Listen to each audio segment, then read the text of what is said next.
अस्सलाम वालेकुम दोस्तों, मैं हूं फारूक मलिक और आप देख रहे हैं हमारा यूट्यूब चैनल सियासतनामा। दोस्तों, सलीम काविश लिखते हैं कि इमरान खान सियासत का मंटो है। इमरान खान और सादत हसन मंटो ने इस जिंदगी में कैमरे की आंख का किरदार अदा किया।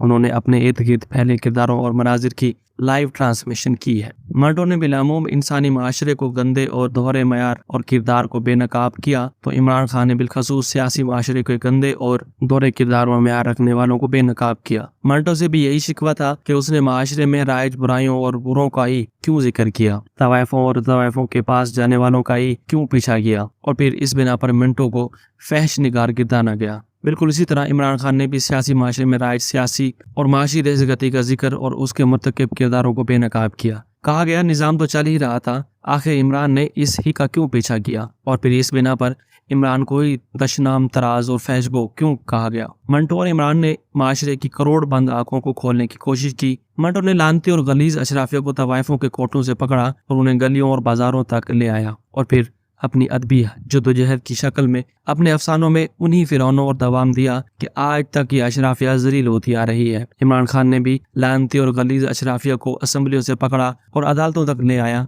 और अपनी सियासी जद्दोजहद की शक्ल में इन्हीं फिरौनों और दवाम के साथ साथ फिरौनी जिल्लत से भी हमकिनार किया। इसके नतीजे में ये अशराफिया हर रोज जलील हो रही है और होती रहेगी। अगर हम मंटो और इमरान जैसे बहादुरों को फैश निगार और फाश को कहते रहेंगे तो फिर हम अशराफिया को फैश को मानना पड़ेगा, क्योंकि इन दोनों ने अशराफिया पर ही हाथ डाला है। मंटो इस अशराफिया यानी फैश के साथ निगार का लायका बनकर फैश निगार कहलाया, और इमरान खान इस अशराफिया यानी फैश के साथ गो का लायका बनकर फाश को कहलाया। मगर अफसोस के जाहिल अवाम ने इस फैश अशराफिया को मुकद्दस पार्लिमान तक पहुंचाकर अपने सियाह और सफेद का मालिक बना दिया, और अशराफिया ने पार्लिमान को भी तवाइफ का कोठा बना दिया।